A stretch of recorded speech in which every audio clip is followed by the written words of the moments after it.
Welcome into the Giants Hangout, brought to you by Crestron. I'm Madelyn Burke, joined by Howard Cross and Russ Salzberg. And guys, it is week one, the long-awaited week one. So much to get into this season, this week. Giants taking on the Vikings on Sunday. A lot of storylines to look at in this matchup, but also with this Giants team, of course, starting with this is the first time we're going to be seeing what this year's Giants actually look like. I know we've talked about it at length with the preseason and, how much of a just sample that is. But Russ, I know that you mentioned, Malik Neighbors, the addition of Devin Singletary, the offensive line. What are your early impressions of what this offense is going to bring? Well, like you just said, Madeline, we're really going to see everybody, all the pieces together come Sunday afternoon against the Vikings. But to me, it's like the old line, the hip bone's connected to the thigh bone, the thigh bone. It's all got to work together. Dave says all the time, there is no team sport like football because it takes all 11 guys to be cohesive and work together. We can talk all we want about Malik Neighbors. That goes along with Jalen Hyatt. It goes along with Darius Slayton, Wandale Robinson. Daniel Jones has to get him the ball. And if this revamped offensive line holds up, I think Daniel's going to have time to get him the ball. And the other thing that drives me crazy, everybody is waiting. I hate to say it, a lot of it is the media that covers the Giants. They're waiting for him to do something wrong. If it throws an incomplete pass, it's a big deal. And something stuck out at the end of the Houston preseason game. You and Howard were sitting together at the end of the game, and I said, thank goodness somebody has some common sense. Howard said, after a little bit of a shaky start, I thought Daniel looked pretty good. I don't know if you remember that, Howard, but he said, I thought Daniel looked pretty good. Bumpy start, and he recovered. And to me, that's what it's all been about in preseason. When the first day of training camp, everybody was talking about, well, this pass is incomplete or that pass is incomplete. The most important thing to me was watching him run and move around. He looks really good. So I think the offensive line, it's an old cliche. I think the offense has a chance to be really good. The question is, can they stay really healthy? Because we know what poor health has done to us the past few years. Well, that's a good point, Russ. I think, a big thing about the offense this year is that the offensive line has looked good. And when you see it in the preseason, say in those joint practices, but in the preseason games, you didn't see a lot of sacks, a lot of pressures, a lot of hits. And that's because the guys are together playing for veterans there now. And it wasn't the starters always in those preseason games. It was the second team and the third team, and they were holding up pretty good. In the past, that wasn't the case when we played preseason games. It looked like everybody was running through. The backs were dodging people before they got the ball half the time. The quarterbacks were running for their lives. So it looks better right off the bat. So that, like I was just saying, for the last couple of years, the offensive line isn't fixed. Nothing's fixed. So as far as Daniel goes, I think Daniel's going to have a pretty good year. The only thing I worry about Daniel, and I do mean this sincerely, Daniel had a knee, he had an ACL. Have an ACL, you can't get down, you can't slide, or it's just not normal to you right away. He's going to have to figure out how to get down, how to slide when he gets in the open field. Outside of that, he's going to be pretty good. I'm telling you, he's going to have some receivers that will go get the ball now. Malik Neighbors is a really talented receiver, very talented. He says he's open all the time, even when he's not. So I'm happy to hear that. I'm happy to see that. I think Singletary is going to be a great back for the thing because, again, if you're not dodging people at the line of scrimmage before you get started, you can be a good back. He's going to be a good back. It's going to be exciting to watch him. It's going to be exciting to watch Neighbors. It's going to be exciting to watch the entire offense this year, and I'm happy for him. Howard, that's a good point that you made, though, about DJ sliding, because I think he's already the type of player who's going to want to try to get that extra 5 yards, who's going to want to kind of push through it. Oh, let me get down and protect myself, because he's a tough guy and he wants to play tough and he wants to play physical. And now coming off the ACL, like you mentioned, and the kind of the way that changes sliding, or the way that your body works. And we've seen him all spring and all summer wearing that sleeve on his leg. He said he's not going to be wearing it during the games. He says he feels good. Daboll's been kind of calling up a lot of live action pressure in 11 on 11 to make sure that he feels that rush and he feels that pressure, so he's ready for it when week 1 comes. But anytime, like you said, coming off an injury, and we've seen other players in other positions, Wan'Dale Robinson talked about coming off his ACL last season and how different it feels going into this year, just being fully healthy and not having to think about it. Daniel has talked about how he's not quite thinking about it, but it is still relatively fresh. I mean, this happened in week 8 of last season. I don't know about yes, it's fresh. The part that bothers me, and Russ is in it, I don't think I've watched a lot of the practices. I watched, preseason games, everything. I never saw him slide. I just never saw him do it. And I'm thinking, you got to be able to get down. I know there's a lot of cases you can run and run over people, but you do have to get down also. And I don't know, not doing it, not practicing it, not seeing it. That would be the thing that scares me the most. You know what, Howard? Now that you say it, I don't recall seeing him slide. Nope. Maybe like a half a slide. I'm being serious. I'm trying to recall, but I don't see that. One was, I mean, in that game against, it was like a 14-yard gain or something, kind of up the middle. That was kind of falling forward. That wasn't kind of held him up, Russ. They didn't let him go down. They didn't hit him. They kind of cuddled him like, "Hey, you okay?" So they're not gonna be doing that. Games going forward. So no. Two things, getting back to the offensive line, and it's not just that the offensive line has improved with the veterans, but you brought out a point, Howard.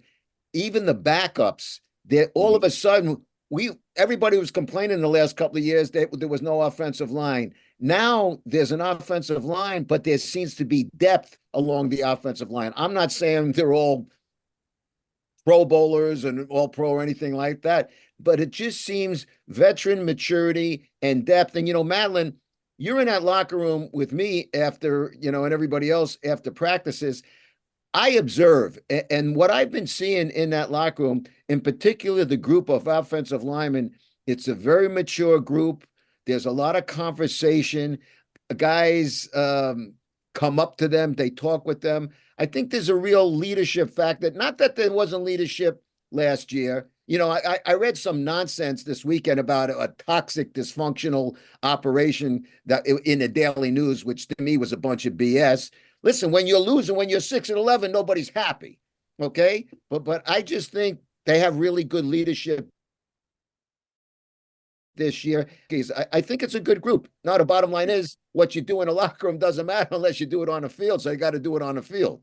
Right. Well, and the offensive line, as you guys well know, is the one position group where it's the 5 fingers have to play as a hand, right? It's not 5 individual guys doing their individual job. It's them working as a unit and having that familiarity and building that familiarity. And we didn't see the starting offensive line unit practicing together until very late in the summer for the first time. But there is familiarity already built in there because you've got on the right side, Jermaine Illuminor and Greg Van Roten, who have familiarity there from Las Vegas. They played alongside one another in Las Vegas and under offensive line coach Carmen Bracillo, who was brought in as well, bringing in John Runyon as well to shore up the left side. Andrew Thomas, the Pro Bowl caliber left tackle. And then, of course, John Michael Schmitz, who's been dealing with a shoulder injury this summer, but he's good to go and he's ready. And I think that this offensive line, if you look at it as a unit, the starting unit seems to be a much stronger unit than we've had in years past, Howard.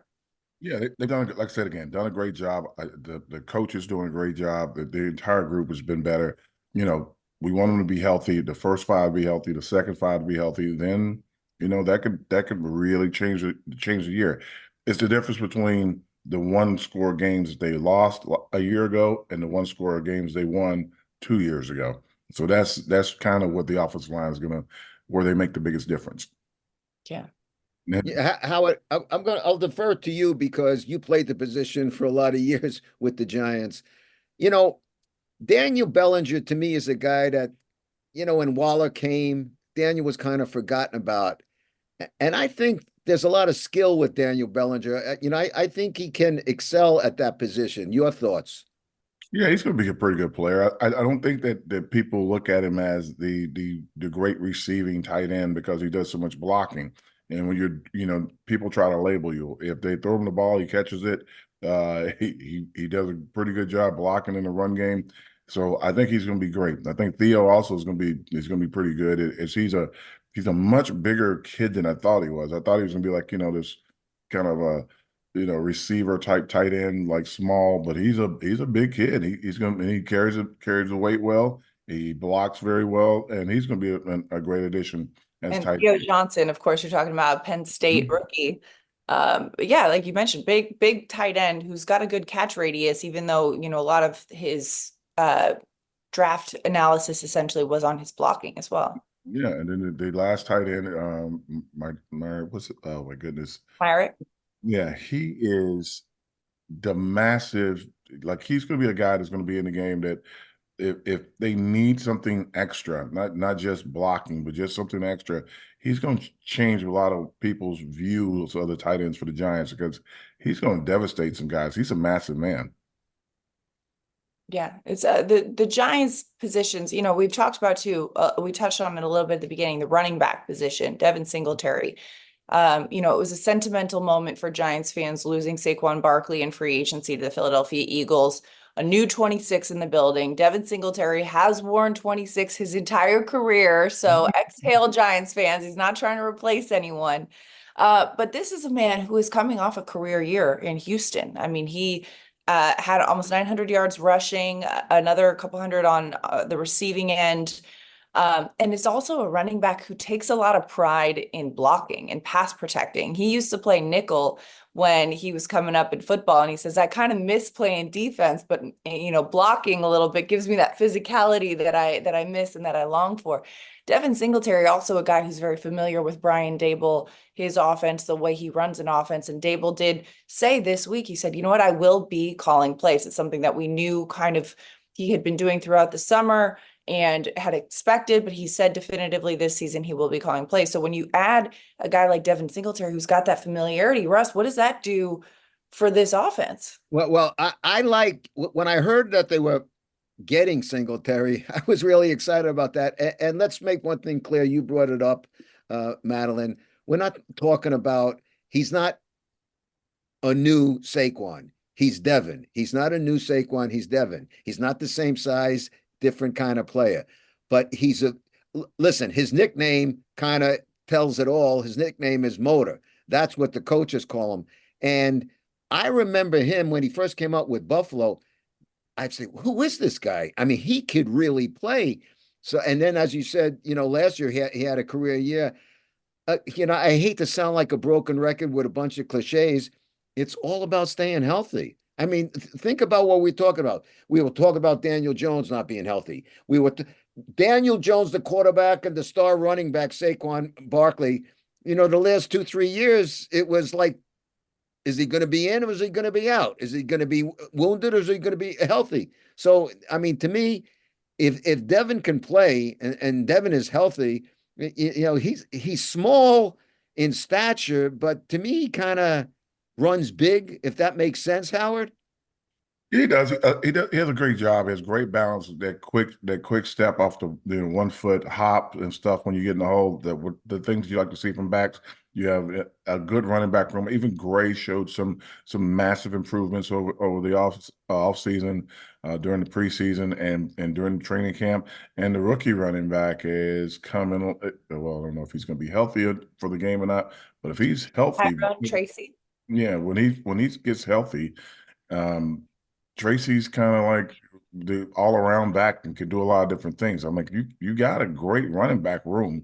Right now, we really have two guys, I think, and I don't know exactly what Tracy's status is going to be, but those two guys are going to be dynamic in the run game.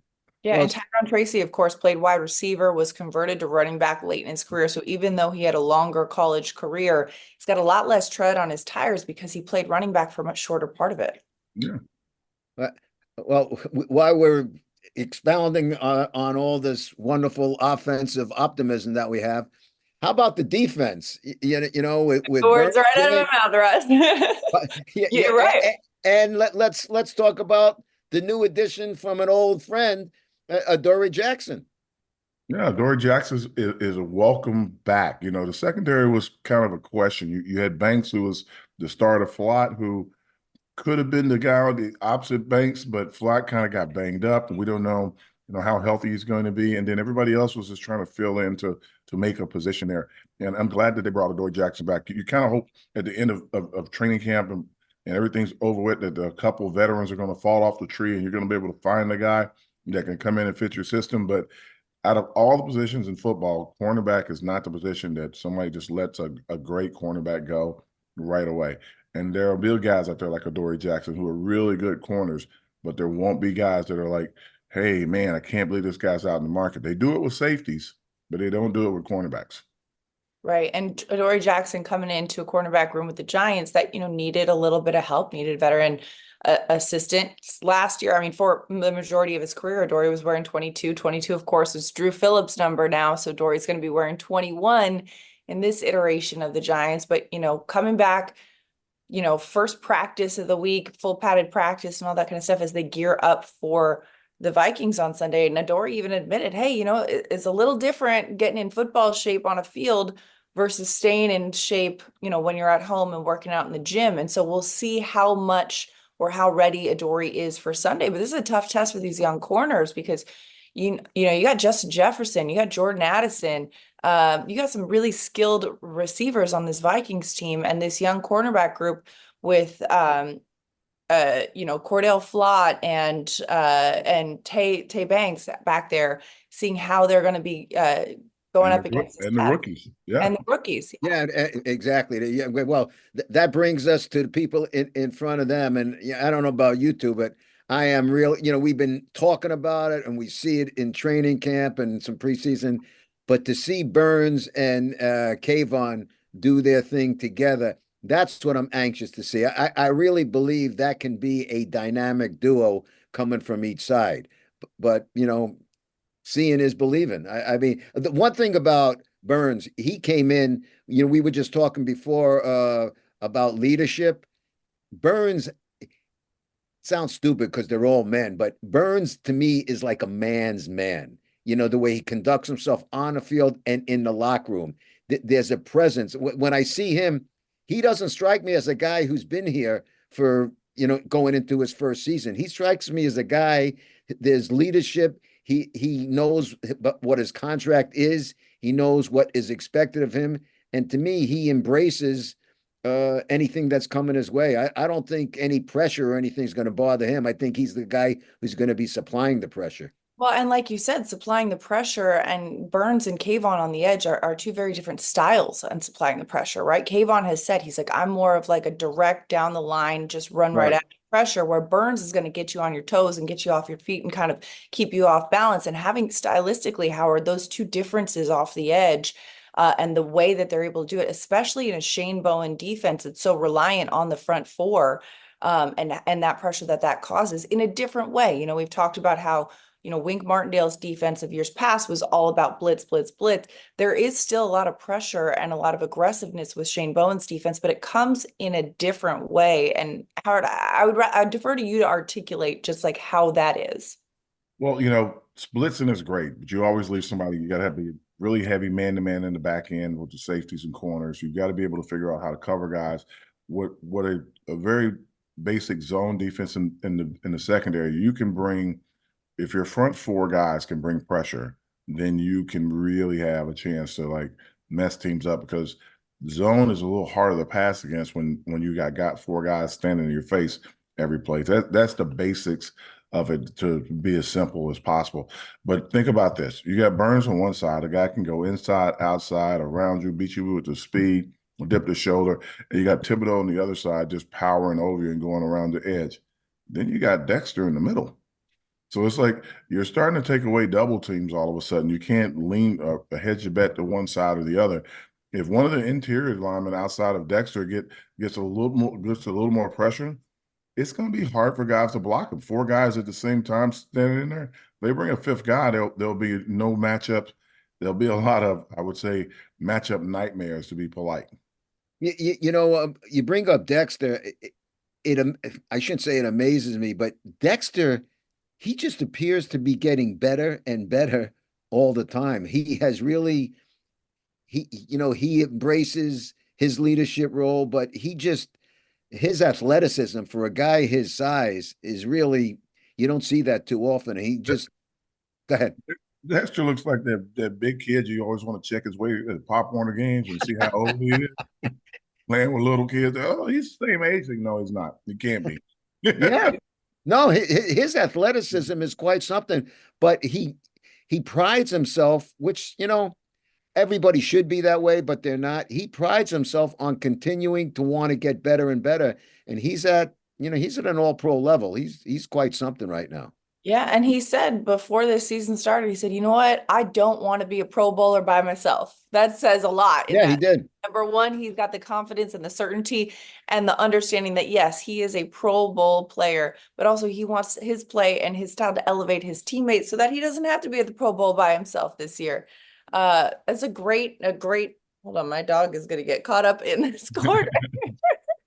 Yeah, I mean, Funny Matt, air or her.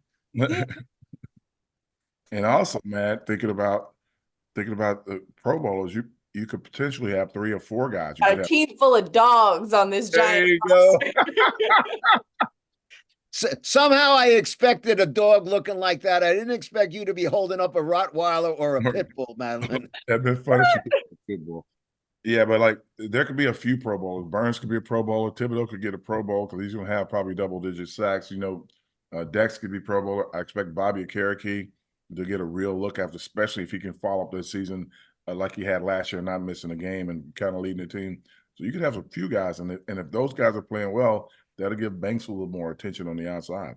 Yeah, what can we expect, Howard? What do because I don't know. I mean, here's a guy who was very good, but he's been marred his career, last few years marred by injury. What do you think we can get out of Azeez Ojulari? Man, he's going to be the spell guy. He's going to be the guy that comes in and kind of take on the quote unquote rest periods and give these guys a break if they're in there for a long time. He also could be the guy, if possible, that they could put into the game.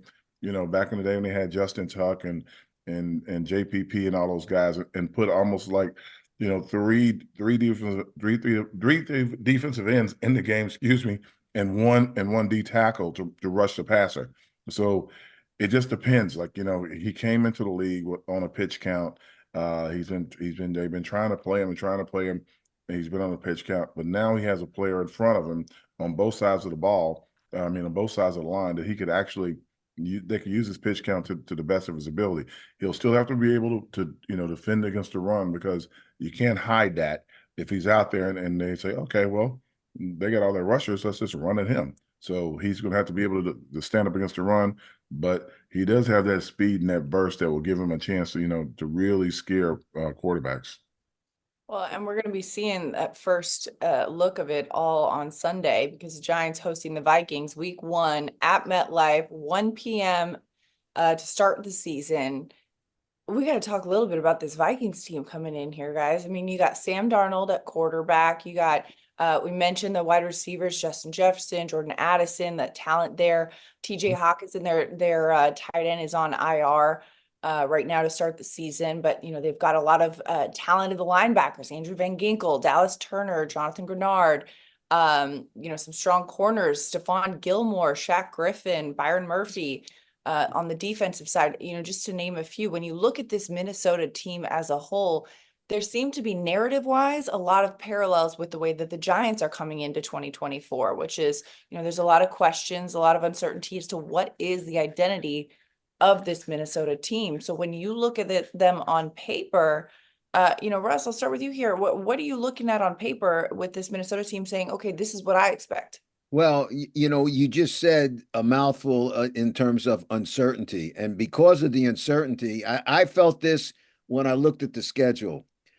I think the Giants, you hate to put a mark and say, well, they got to get this game. They got to get this game. But it can set a tone. I looked at the schedule and I looked at this game and I looked at the next one coming up against the Commanders, and you know how the world is, Madelyn and Howard. A good start gets everybody feeling good. It builds.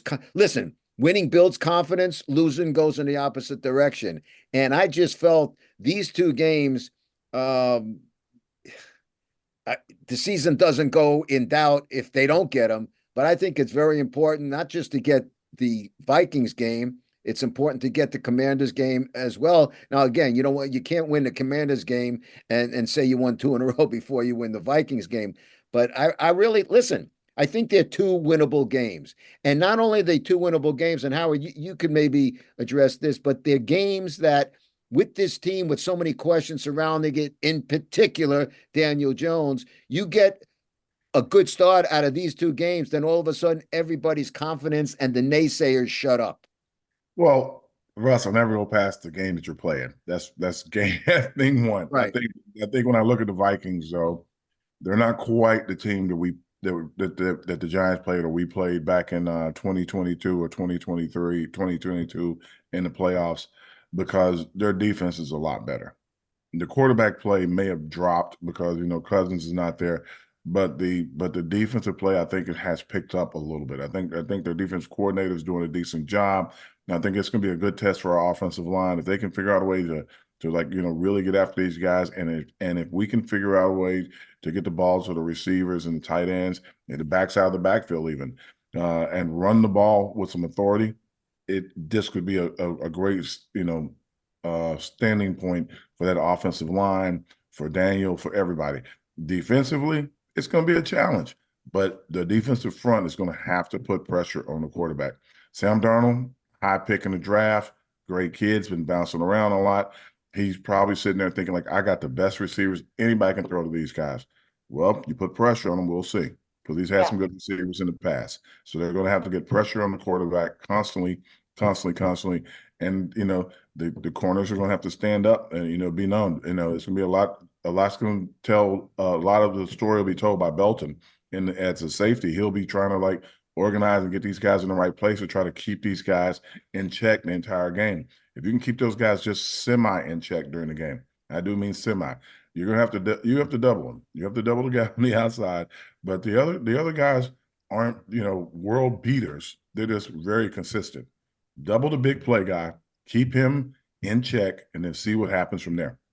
And consistency is so key in this league, as you mentioned. But you mentioned Sam Darnold too. He's on his fourth team in his young NFL career, number 3 overall pick in 2018, has a lot of talent, hasn't quite found the fit. Is this going to be the fit for him?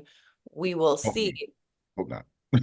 We'll see. Not this week. Right? Not this week. But you made a good point, Russ, too. It's like these razor thin margins. I think the biggest difference between 2022 and 2023 in the Giants realm was that in 2022, the Giants won those thin margin games. In 2023, they didn't go in their favor. And so if you get off to a strong start and you win the close games, it bodes well for the season ahead. But this is just week 1. We got a whole season to talk about Giants football. We're ready to go. Let's go. We are staying ready. Let's go. We are hanging out, and we'll be here every week with Giants Hangouts. Russ Salzberg, Howard Cross, I'm Madelyn Burke. Thanks for hanging out with Giants Hangouts, brought to you by Crestron. We'll see you next week.